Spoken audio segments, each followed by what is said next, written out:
And it was kind of nice, though, as I was telling the folks in the early service, it was nice to sneak away. However, we have to rush right back, so pray for us as we're facing 200 junior hires and 100 third through sixth graders this afternoon. And which, quite honestly, parents, please don't be offended by this, but as soon as the parents leave the property, things normally go really well. But I want to just tell you a little bit about my background. I grew up in southern Missouri, just south of Joplin. Some of you probably have heard Joplin's most famous thing is the tornado of a few years ago. I had a gentleman in first service pointed out all the famous people that grew up in Missouri, and it was kind of interesting, and he's not in here right now, but he mentioned Dennis Weaver and a couple others. But then I asked him about Brad Pitt, who grew up in Springfield, Missouri. He didn't even know who Brad Pitt was. So I thought that was refreshing, to be honest. But I grew up in a church of about 150 people, Seneca, Missouri. They've now since built a new auditorium, but for years had a sloped auditorium. And whether any of you have ever been in a church with a sloped auditorium, had 2 aisles. The center was carpet, but underneath the pews was wood floor. And during the time I grew up, which was in the 60s, the elders had a chair on each side of the communion table, and they sat there the whole time. They sat there on Sunday morning, and they also sat there on Sunday night because we had the Sunday night worship services. And one particular Sunday night when I was in junior high, let me set the stage. There was a group of ladies that would sit about where Rosie is and about just a few back because they sat there on Sunday nights, get this rationale, because that's where they had their Sunday morning Sunday school class. So naturally you sat in the exact same place. But the last 2 rows behind them, normally on Sunday night, is where us youth group kids sat, because what would happen is we had youth group at 6 o'clock and then church was at 7, and we'd come out of the fellowship hall area. Of course, the ladies had that row, and then we'd sit behind them. One time, one of my friends named Tim had some marbles. This is junior high. I don't even know why he had marbles with him, but anyway, he had some marbles with him, and he accidentally dropped one marble. And the marble literally rolled all the way down. Again, this is an angled auditorium like a theater, down to within probably 2 feet of the elder setting right here. Now, the elder setting right here really didn't know anything about it because, bless his heart, he was almost 90 years old, and he had a hearing aid that he never turned on. One particular Sunday morning, and I'll get back to my real story, but one particular morning, the preacher, Jay Reynolds was his name, he was saying something, and he looked down at Watson Little, was the elder's man, and again, he was close to 90 when he passed away, and he said, "Isn't that right, Brother Little?" And Brother Little's just sitting there with that smile. "Brother Little, isn't that right?" And finally, his wife, that would be about where you're sitting, said, did this, and he reached in his pocket, and he turned his hearing aid on, and then he said, yeah, that's right. So the preacher knew what the elders thought of his sermons. But anyway, so the marble came down there, and we realized this is a game.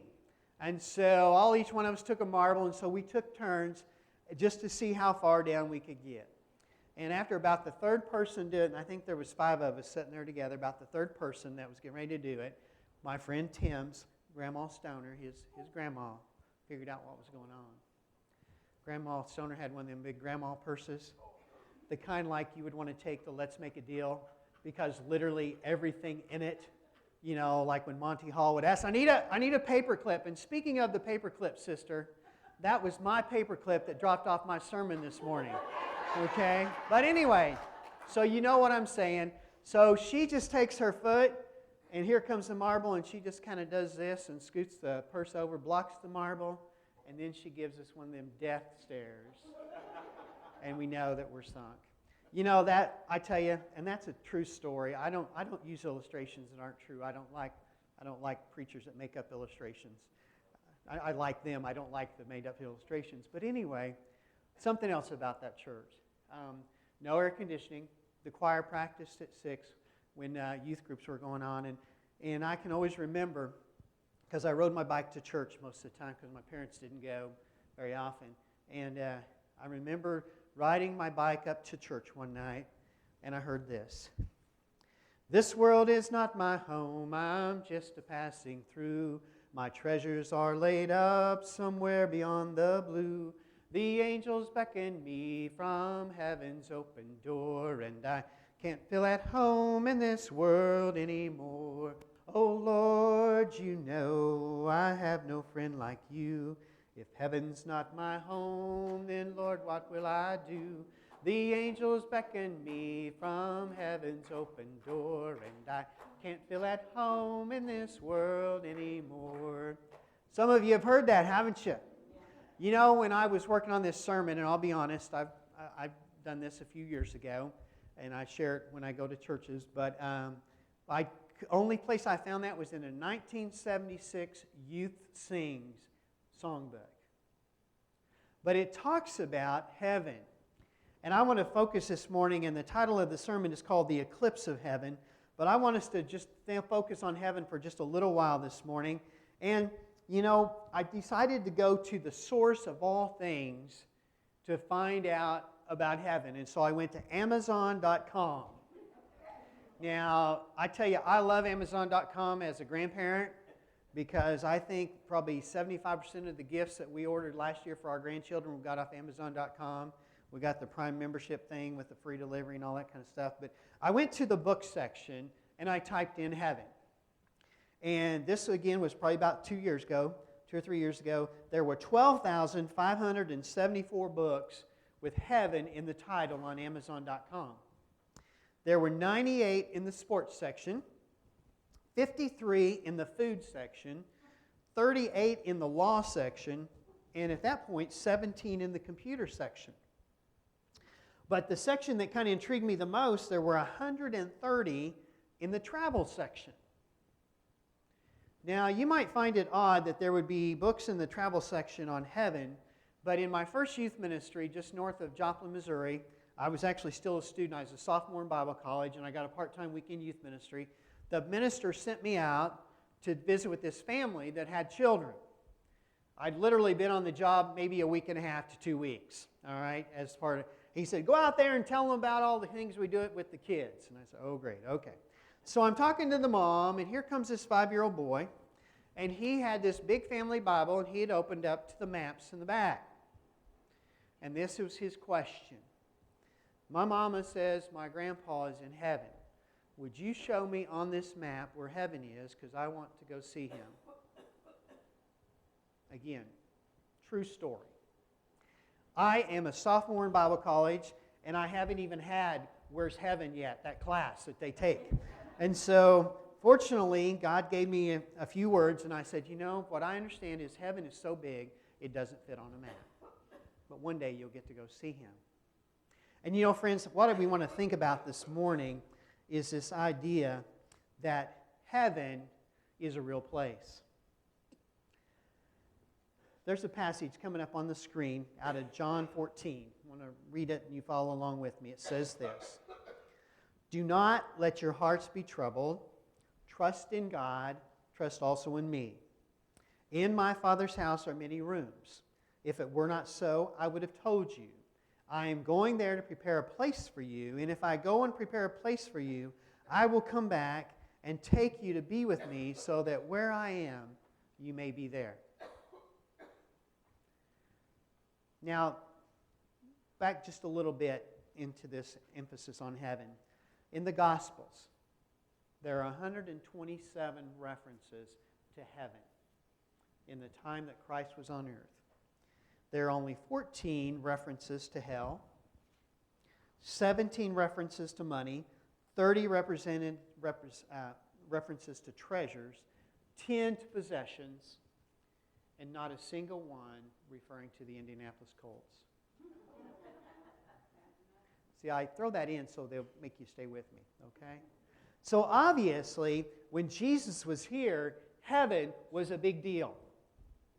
He wanted to emphasize not so much what was here, but what was going to be somewhere else. In a book entitled The Eclipse of Heaven, A.J. Conyers writes this, and it's also going to be up on your screen. At least in many people's minds and imaginations, that vision of reality has become little more than a caricature. conjuring up quaint saints and cherubic angels. And in the church, only a hint remains of the power heaven once exercised in the hearts of believers. What he's basically saying is this: even the church has lost sight of heaven. We've forgotten why we're here. And you know, when we think about what our society has done to heaven, just a few examples. There was a movie years ago called Heaven Can Wait, Warren Beatty. Okay, those of you over here, ask your grandma and grandpa about it. Okay, and then we think of Philadelphia cream cheese, the Philadelphia Light cream cheese commercials. You know, they're light and fluffy, and they're floating on the clouds because it's so light and fluffy that way. Not that we want to dwell on it long, but we've been inundated with Victoria's Secret's angels. And so we get this idea that, you know, all these attractive women, they're in heaven. Those of you that grew up in my generation, you might remember Flip Wilson. He had an alter ego named Geraldine, and he always said what? He said, "The devil made me do it." And so we've taken, and there's example after example, but we've taken some very serious concepts, and our society makes light of them. And so even for us as Christians, when we think of the devil, we often think of what? We think of the little red guy with the horns on the devil food, the tuna, devil, yeah, you know what I'm talking about.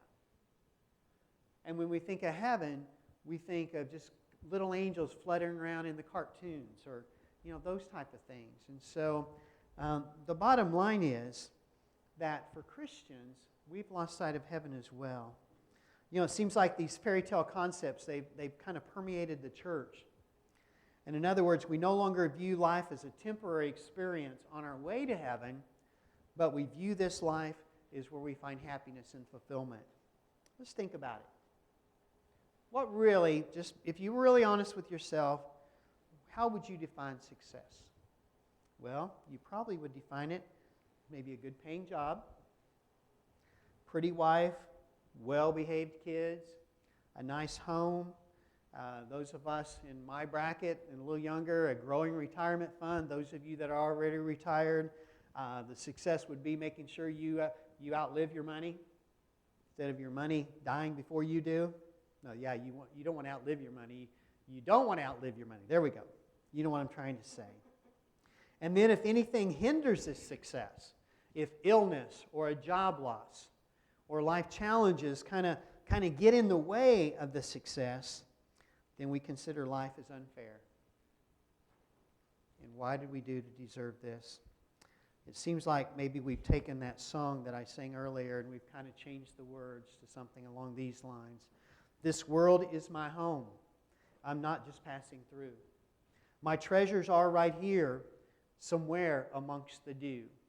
Now, a good twangy song rhymes, and anything that I could come with, I'm not just passing through, dew was the only word I could come up with. Okay? The angels beckon me from heaven's open door, but I feel right at home in this world, that's for sure. And friends, I think sometimes that's where we are. That's the song that we're singing. So what happens when we lose sight of heaven? Well, I want to just hit 3 topics this morning real quick. They're in your bulletin if you'd like to fill in the blanks there. But the first one I want to talk about is we have a distorted view of suffering. A distorted view of suffering. Now let's analyze suffering just real quick. And I realize that in about 15 minutes we can't answer all the problems about suffering and all those things. But let me just categorize it quickly for you, okay? It seems like we kind of have 3 areas of suffering. The first is the individual deserved the suffering. I really enjoy the movie Forrest Gump. Especially I like all the songs because it's the time I grew up. But one of the things that he said that his mama always said is what? Stupid is as stupid does. We had a boy that was very good friends with our kids growing up. He was just constantly getting hurt. The highlight, though, was he was like a freshman or sophomore in college, and him and a couple other guys had ridden their bike to an old warehouse, abandoned warehouse. There was about this 10-foot loading dock, and he decided he was going to be Evel Knievel with the bike. No helmet, no shin guards, nothing. Go off of that. Guess what? He ended up with a concussion and a sprained wrist. And he couldn't understand why he got hurt. Because he tried to drive a bicycle off a 10-foot building. Stupid is, stupid does. We also think about drunk drivers, those under the influence of drugs, different things where their life is taken. Or the person who is robbing a grocery store and the store owner actually fires back and the robber is killed. They suffered, but they deserved that suffering because of their actions. And then we think about those that suffer because of the sin of someone else. We think about, just flipping that around, the innocent person that is killed by a drunk driver. The store clerk that is brutally shot or beaten by some thug because of just $20 in the cash register. They did nothing to deserve that. But they suffered because of the sin of someone else. And then the third category, the category that I think even as Christians we have the most trouble with, is the unknown source. The family member or the friend that has the premature heart attack or the cancer. Those things that we can't explain. And unfortunately, what tends typically to happen is we blame God. Why would a loving God allow something like that to happen? And for those people that we deal with in our lives that aren't Christians, that's a very difficult conversation to have, isn't it? With them. Well, Bob Russell, who preached down at Southeast Christian Church in Louisville for many, many years, he wrote a blog, and the title of the blog was The Escalation of Evil. And I've just there's 3 slides here in a row, so kind of work with me, please, because I think it really sums up what we're trying to get across here. It says this: when God's authority is removed from a culture, the potential for evil rapidly increases. When permissive parents, educators, and lawmakers lower standards, and when the carnal nature is stimulated by drugs and alcohol or inflamed by entertainment that glamorizes violence and perversion, the end result is anarchy. Satan rules, and he loves to kill, steal, and destroy. And then he quotes Roman philosopher Dostoevsky. Says this: if there is no God, then anything goes. The Bible warns that as we near the end, evil will worsen. Jesus said in the last days, because of the wickedness, the love of most will grow cold. He said, as it was in the days of Noah, so will it be in the coming of the Son of Man. The Apostle Paul predicted this when he said, mark this, there will be terrible times in the last days. People will be lovers of themselves, lovers of money, boastful, proud, abusive, disobedient to their parents, ungrateful, unholy, without love, unforgiving, slanderous, without self-control, brutal, not lovers of the good, treacherous, rash, conceited, lovers of pleasure more than lovers of God, having a form of godliness but denying its power. I had to just be reminded about this part of when God is taken out of places. There was an article that someone on my Facebook link had reposted, how that prisons are just hungry to have people come in with Bibles to talk to the prisoners, but at the very same time, our public schools don't even allow a prayer at lunchtime. When we deny the impact of heaven in this life, we cannot bear the thought that there's not a resolution for suffering. So we need to keep that in mind. And I want us to think about how that permeates the church. We were in Illinois, Missouri, good lands, Springfield, Illinois for 16 years, because I directed a camp over there before I came to Camp Allendale. And we went to a church of about 140, 150 people. And they still do, which I just dearly love, but they have an open prayer time.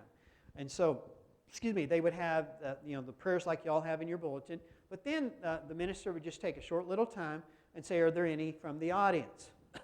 One particular Sunday before Thanksgiving, several years ago, but how you just have life events that you never forget. This is one of them for me. Okay, had the typical prayers, and we had a girl named Julie. She'd gotten married that spring, and Julie was having the entire family come to her house for Thanksgiving, all the in-laws. And so she said, very simply, she said, please pray for me so I don't burn the turkey, because I just want to do everything right for my in-laws, And we had a good chuckle, and, Rick made pray for Julie and the turkey. excuse me, and then we had a we had a family that they had done well, good Christian people. Professionally, they'd done well. They retired in their early 50s. They traveled a lot. This particular Sunday, I wasn't in the mood to pray for people that, got to do things I didn't get to do. But her prayer was this. She said, "We're going to Hawaii for 2 weeks, and I just hate to fly. Would you please pray for me that the flight goes well?" Some of you are giving me the look I gave her, even though I didn't look at her, but I thought, I'm not going to pray for anybody that gets to do something I've never gotten to do. You get the idea. But then there was Tina. Tina was a young mother. Me and another elder, I can remember just a year or so before this event, we went and called on them. They had come to church this one time, and Tina had grown up Catholic. She told me once she didn't realize that not every parent brought beer for their kids, because hers had since she was about 13. She also believed in abortion at that time. She was pro-choice. And Tina had come to Christ. And so her prayer that morning kind of just made everybody kind of shrink in their pews, because she said this is my first holiday to go back home. Please pray for me. I want to talk to my family about Christ and what he means to me now. Man, did that make that turkey prayer and that flight prayer seem pretty minor. And you see, friends, I believe God cares about our suffering, our physical suffering, our discomfort, our need for a job if we've lost our job. But I think more importantly, he cares about our souls. And when we lose sight of heaven and we think everything's going to be solved here, then even our prayer life tends to focus on here. You probably have children and grandchildren that, yes, you want them to have things that you didn't have. You want them to be successful. You want them to be able to go to Disney World. My oldest daughter and her kids finally got to go to Disney World this year. It's so exciting. But do you want more than anything else for them to know Jesus? That should be your prayer. Well, a while back, I heard a minister say this: "For the Christian, this life is the closest thing to hell we will ever experience. For the non-Christian, this life is the closest thing to heaven they will ever experience." Think about that. Let that dwell with you. Well, we need to move on. So we have a distorted view of suffering, but then we place our hope in earthly things. We tend to think that everything right here is going to be hunky-dory. We have 3 daughters and 8 grandchildren, and it has been fun to watch them, and just as Nancy and I can remember doing it, planning their lives, and when each one of the boys, just a quickie here on the side note, for those of you that are dads of daughters, I never called the boyfriends their name until they married my daughters. They were always that boy. Just keep that in mind. Okay. But when all the young men would come talk to me about marrying my daughter, they had all these plans, and what they were going to do, and how they were going to take care of my daughter, and all this, and they have. Every one of them have. I have no complaints. But isn't it fun to watch young couples get excited about things, about their future? But then when we hit about 40, 45, 50 years old, we start to realize that, man, it just didn't work the way we thought it was going to, did it? Not everything that we planned and expected to happen has happened. Sometimes it's better, but lots of times it's worse. Lots of times maybe health issues get in the way of things. I'm diabetic. I got hearing aids this year. I was wanting to buy a new truck. Well, here they are. I can't ride them very far, but they work. Those things happen. And when we place our hope on earth, it's not so bad that we think about those things and wish for those things. But the thing is, if we focus our entire life and our attention on those things, God tends to get squeezed out. You've seen it. You've seen the young professional family that he is so involved in his career and things that his family suffers. And maybe he loses his family. That happened to one of our nieces and nephews. She worked for us one summer over at the other camp, met the brother of one of our other workers. I did the wedding. He was very successful, but he was a traveling salesman for a pump company. and their marriage fell apart.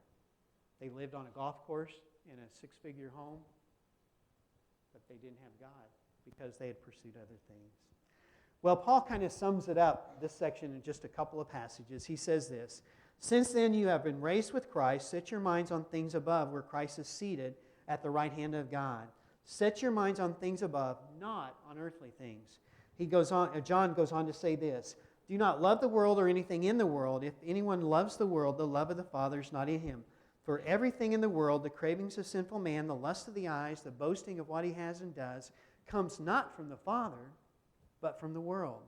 The world and its desires pass away, but the man who does the will of God lives forever." If we lose sight of heaven, we tend to place our hope right here. And unfortunately, for many times, that fails us. Well, the final thing is we seek to become comfortable with our surroundings. Nancy and I have been in camp work for 26 years.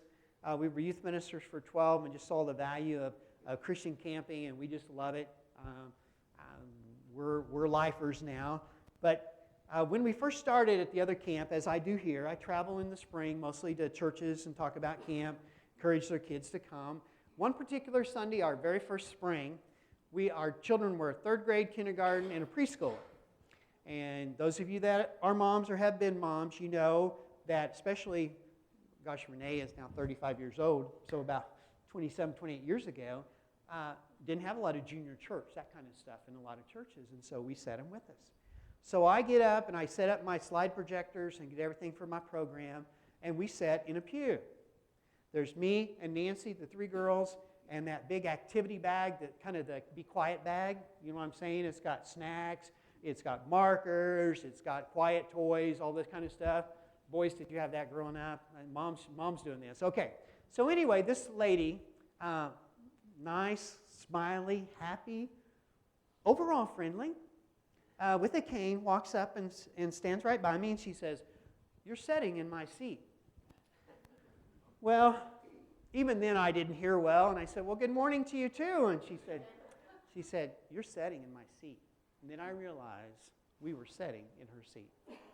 So me, Nancy, the three girls, and all the stuff, we get up, we start moving to the back of the room, and my middle daughter, which bless her heart, she is the ball of fire. She did an internship in Mexico when she was 18 and a half for 3 months, scared us to death. But anyway, she says, "Why are we moving?" Fortunately, the lady couldn't hear well because I don't think she heard her say that. But aren't we that way? I challenged first hour, and I'm going to challenge you with the same thing. I know the auditorium's not full, but I just about bet when Carson comes back next week, he can stand right here and tell who's missing, right?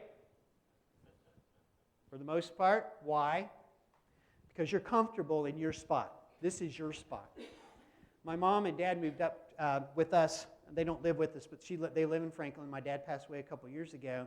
But it's really funny when I take my mom into church, and she walks with a cane, and she walks slow, and she's looking up at the heat vents because they run the air conditioner all the time. And so she's making sure that she's one seat so that the heat duct is here and here, so it's not blowing directly on her. Every Sunday, and so we end up at the same spot, you know, and that's the way we are. We like to feel comfortable. The challenge comes, though, that as a Christian, we can't be comfortable. Think about the workplace where you work or where you did work. Was there ever a time when in the lunchroom there was off-color jokes being shared, or complaints about the boss or the company, or even some flirtatious things going on between employees that you knew just was not right? Kind of feel uncomfortable about that? We were in Springfield, Illinois in the 80s, early 90s, when they got their first gentlemen's club. And there was a big billboard out on the interstate, which would be Interstate 55, very similar to 465 here. And there was editorials, and there was call into the radio shows, different things. And within a year, the voices just kind of died out. You know, you'd see their ad in the newspaper right next to the Payless shoe ad. Just kind of got used to it. Nancy's sister and brother were missionaries in the Cayman Islands for a couple years, and this will date me and this story, but we went to the Towering Inferno at the movie theater. And they had been out of the country for 2 years, and we went to the Towering Inferno. It might be on Netflix, guys, if you want to watch it. But anyway, they came out of that movie, and Nancy's sister said, "That was the filthiest movie I've ever seen." Me and Nancy are thinking, we're trying to rethink through it. She said the language was just awful. And I remember us feeling uncomfortable that we didn't see anything wrong in the movie. And see, friends, as Christians, we have to be careful that we don't become so comfortable that the things that are against God don't bother us. And I realize this is pretty timely with the Supreme Court decisions and those type of things. But it's been long before that. Those of you who have children or had children, and sports are banned and they take up so much time, and there's so many weekend tournaments and things, and you're torn with this idea: do I take my son to church or my daughter to church, or do they go to the soccer tournament? And then there's those things with parents that aren't Christians, the end of the year picnics, either at work or the end of the year basketball picnic or the soccer picnic, and then one of the fathers brings out a couple of beers, and does it bother you at all? Do you feel just a little uneasy?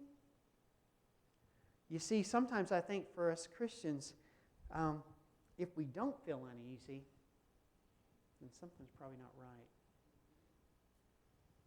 1 Peter talks about it this way, and he says this: "Dear friends, I urge you as aliens and strangers in the world to abstain from sinful desires which wage war against your soul." Then he goes on to say in the latter part, John, I'm jumping to John 15. He says, "If the world hates you, keep in mind it hated me first. If you belong to the world, it would love you as its own. As it is, you do not belong to the world, but I have chosen you out of the world. That is why the world hates you." Man, you talk about in the class that I went to, the one with the real coffee, not the decaf coffee, the class in the lower level. We talked about this just a little bit. If the world loves you and you're a Christian, I hate to tell you this, but that's a problem. Because you've not done anything in your life that has caused the world to question you. And I'm not saying, please don't get me wrong, I'm not saying be a Westboro Baptist Church from Kansas and protest soldiers' funerals because of homosexuality in America. I'm not even saying, hold up signs at a protest, whether it be an abortion clinic or a gay rights march. I'm saying, do the people around you know that there's something about you that's different than the world? We had a good friend, and she's still our good friend, but she was a school teacher in the same building for 20 years, just north of Joplin, Missouri. She had taught with this lady, and I don't even know the lady's name. Our friend's name was Pam, but Pam had taught with this lady, same building for 20 years. They bumped into each other at Ozark Christian College at a concert. Pam, without thinking, said, we'll call her Sue, "I didn't realize you were a Christian." And they'd worked in the same building of an elementary school for 20 years. She didn't know who was the most embarrassed. Well, Paul sums it up this way: "Our citizenship is in heaven, and we eagerly await a Savior from there, the Lord Jesus Christ, who by the power that enables him to bring everything under his control will transform our lowly bodies so that they will be like his glorious body." One of my favorite shows that I now watch on Netflix, because we honestly never watched real TV, especially when the kids were growing up, is X-Files. And I know it's stupid, and I know it's corny, and I know it's science fiction, but you know what? That's what we're to be. We're to be X-Files. We're to be people that the world looks at and not maybe in a negative way because we're so critical and judgmental, but they see in us a lifestyle that is different. And they know that there's something in us that they don't have. And what is that? That's the hope of a life better than here. This morning, we're going to sing our invitation hymn and a kind of our commitment hymn, and it's kind of very fitting. Very, very fitting, because it's seek ye first. And you know, when you think about it, that's really what this all sums up. When Christ told his disciples about heaven, yeah, he was trying to encourage them because he was going away. But more importantly, he wanted to basically remind them that there's something better than here. And friends, most days I need to be reminded of that, and you probably do too. It doesn't take long to listen to the newspaper or see situations in our own families or in our neighborhood or where we work to know that, man, there's got to be something better than this. And for the Christian, there is. And our responsibility is to make sure others know about it as well. Let's stand together as we sing, Seek Ye First.